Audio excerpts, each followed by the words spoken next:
Hello, this is David Panouche coming at you live with another lecture from Social Psychology. The book is The Moral Animal by Robert Wright, and this is Chapter 13, Deception and Self-Deception, Part 1. Wright begins the chapter by speaking about how all animals are deceptive. It is in the nature of many animals to deceive predators or competition in order to gain an advantage. The difference between most animals and humans is we're probably some of the only animals, maybe the only animals, that are actually aware of the deception that we are purporting, and sometimes we're actually unaware of the deception, which is probably something that most animals can't both be aware and unaware. So in other words, we self-deceive in ways that other animals probably don't. A poisonous frog knows that it is poisonous, even though its predator might not. We sometimes lie or deceive others, and we are not aware of it ourselves. We're actually deceiving ourselves. And one of the reasons that we do this, or probably the main reason why we are self-deceptive, of course, is because it makes it a more effective deception. So the most effective lie is one that you already believe. And compared to other species, also probably just given by the fact that we can use language in the ways that we can, we're probably the most deceptive species on the planet, in case you're keeping track. The lies that come out of our mouths on a daily basis far outweigh the kinds of deception that we see in the animal kingdom on a regular basis. So if you go into topics under social hierarchy, you'll find an article from the New York Times from a while back about denial. Denial is probably the most basic form of self-deception that there is, and the article talks about 4 different types of denial. So one is inattention. Inattention simply means that you forget. So you borrow a couple bucks from somebody, and a week or 2 later they ask you, and you just don't remember borrowing the money at all. You say, no, I don't remember that. So that is one way of believing your own lies. You don't even remember it. Your brain filters out the information completely, and you don't remember it. Passive acknowledgement, second form of denial mentioned in the article, is a little different. You'll acknowledge it, but it has absolutely no effect on you, and you don't do anything about it. So somebody will point out something, and you'll be like, yep, I did that. And then you just go on to another thing. Or you just don't actually do anything about the fact that you've done the thing. So it's a type of denial where it's like, yes, I acknowledge that I've done something wrong, but I'm not going to do anything about it. So it's passivity in the face of something. Reframing is probably the one that we use most often on a daily basis, which is actually drawing a different box around it. So yes, I did borrow those couple bucks from you, but the important thing to remember here is that I was really hungry, and if I didn't get that money, I wouldn't have had lunch. I almost never borrow money from you. And remember that time that I lent you a couple bucks and I never made you pay me back. So by the time we're done reframing, we've sort of denied all responsibility and for the thing that we've done, and we've painted it and justified it in such a way that it's not even a mistake anymore. Willful blindness is sort of the type of clinical denial of an alcoholic or an addict of some sort. Where you'd be like, hey, were you at the casino on the weekend? And they'll be like, casino? No. Hey, how's the weather? Let's not talk about that, and change the topic completely. So you're completely blind to the fact that you may have a problem. You're in denial, you'll often hear people say. Wright goes on in the chapter to talk a lot more about boasting. Boasting or exaggeration or self-inflation is the idea that human beings go to great lengths to make themselves seem bigger and more important and more effective and more awesome than they really are. Now, can people go around just telling complete fabrications about themselves? Generally speaking, it's not a very successful strategy. So you could do that, but the problem is most people would catch you. So it's a little bit like, remember when we learned about the conscience. You learn what things you can get away with, and the same goes with boasting. You learn, can I brag about this? what is the reaction when people to me when I brag about it? Or can I just exaggerate my accomplishments a little bit here? What's the likelihood that I will get caught? And again, it's a self-deceptive thing. You may not actually know that you're exaggerating. You believe that you are actually better than you really are. I mean, if you ask people, everyone will tell you they're an above average driver.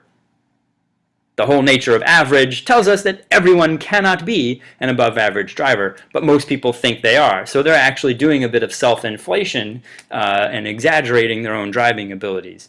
It makes them feel good, and it also makes them look good to other people, which is, of course, the point of boasting. So the point of the best liar is the best boaster is the one who makes the least amount of lying go the longest way. Because if you're too much of a liar, people stop trusting you, and that's a little bit just like reciprocal altruism. You get a bad reputation, people don't trust you, then you can't interact with them, and your lies are no good anymore. Boasting, like everything else, is going to be set partly by your genetics and partly by the environmental factors. Where is your knob of boasting set? It's going to depend on a combination of what you hear and what you can get away with, and sort of just maybe your natural tendencies to exaggerate. The FAE isn't called that in the book, but we're going to use the term because it's a common term in psychology. It's the fundamental attribution error, and it's when you attribute credit or the reason for something as a fundamental part of the character of yourself or others. But you do it incorrectly, or you do it in a way, of course, that makes you look good and that makes you feel good about yourself. So the fundamental attribution error essentially is the idea that when you are successful, when one is successful or does something well, one credits it to one's character, to one's fundamental attributes of ability and hard work and skill and intelligence, etc., and character. Okay? And when one fails, one does not attribute it to one's fundamental aspects of character, but instead one deflects and denies and pushes the reason for the failure off onto others, outside factors, luck, and circumstance. And the FAE is cute. It is the reverse for others, especially those that are not close to us. So if a complete stranger that we are in a competition with beats us, it is due to their luck, and they just got a lucky break. And if a complete stranger fails, then probably it's because of their character. Why don't those people just work harder? Or why aren't they? They're just not very good at what they do. And so that's the way the FAE works. It protects your identity and your ability to represent yourself. And of course, it's another form of self-deception and denial. Self-deprecation at first seems kind of confusing, because the idea of self-deprecation means I make myself look bad in front of others. So I might make a joke about how big my nose is, or a short person might joke around about how short they are, or an overweight person might joke around about how big they are. Now, what is the point of self-deprecation? Because it seems to go counter to what we're talking about here in terms of boasting and self-inflation. Well, literally, we believe, or Wright theorizes, that in the evolutionary environment, showing low self-esteem, remember, is the same thing as a hawk and dove strategy. It's the dove strategy. And there might be times and there might be situations where it's a good thing to not look like a threat, to not look like you are going to fight with, to compete with somebody, right? Because if you look like a hawk and another hawk comes around, they might have to hurt you, figuratively. They might have to compete with you and put you down. Maybe you don't really want to be a part of that competition, so you self-deprecate and you look a little bit less threatening. You're safer, remember the dove strategy, and you save your energy for a better opportunity to move up in the social hierarchy or to compete. The other thing it can do, especially for those who are already at the top of the social hierarchy, is it shows humility and approachability, and so then it kind of makes them look better and makes people below them, want to be nicer to them. And so generally speaking, self-deprecation also is a way of bringing people towards you. Again, you're not threatening, so they want to cooperate with you. The last thing it can do is if you do enough self-deprecation, and it is a type of self-deception as well, if your self-esteem is lowered enough, it might cause you to say, I need to do something different. I need to get into a different racket, a different social hierarchy. I'm going to change direction in my life for one reason or another. And that's another purpose that self-deprecation can serve. Moral self-advertisement is back to boasting. This is the idea that the others' perception of me matters a lot, matters more in fact than what I actually do or don't do for them. It's the perception that's most important. That's why it's advertisement. It may not be completely true advertisement. It could be false advertisement, but it's about my reputation. And so we talked about this in the reciprocal altruistic interactions. We talked about most people will want to make themselves look and appear to be nice and honest and fair and cooperative and agreeable. In the social hierarchy, your moral self-advertisement is to advertise yourself as being competent and strong and smart and efficient, so that people think that you have high status and that you're somebody with power and access to resources, and they'll want to be friends with you so that you can boost them up. Cognitive dissonance, the final idea that we'll talk about in this presentation, is, again, I don't think he uses the term in the book, but it's a very, very common term in psychology. He does mention Michael Gazzaniga, who I think is the gentleman who came up with the idea.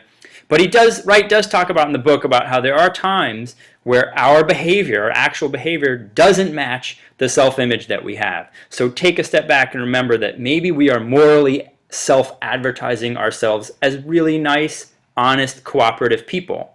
And then one day, somebody turns their backs on us, and we see the opportunity to, take somebody's sandwich because we're hungry, and we take the sandwich. And we've started to believe our own lies. We have self-deceived ourselves into thinking that we're a really nice person, but we just did this thing that isn't really nice. And so your brain doesn't know what to do with it. It's mentally uncomfortable to have done something that isn't how you see yourself. And another example would be just not succeeding. Whatever it is you think you're good at, if you don't actually do well, then you feel uncomfortable because it's hard to think of yourself as good at it if you're actually faced with evidence that you're not. So what do you do? I'll tell you what you normally don't do. You don't take a step back and say, oh, I am a bad person, or oh, I am not good at this thing. What most people do to resolve the cognitive dissonance is they get back to that form of denial that we talked about at the beginning with reframing. They justify the behavior somehow. Oh, I needed to do that. It was only this one time. They minimize it. They say it's no big deal. They might just deny it outright, right? Like willful blindness. They'll rationalize it and explain it. Or again, they deflect attention. So all those types of denial we talked about at the beginning come into play when we're feeling cognitive dissonance and we don't want to face up to the fact that we're faced with that we may not be what we think we really are. So that is the end of this video lecture. Please do the reading. Go back and review your homework if you need to update some answers. And let me know if you have questions, and I'll see you in class.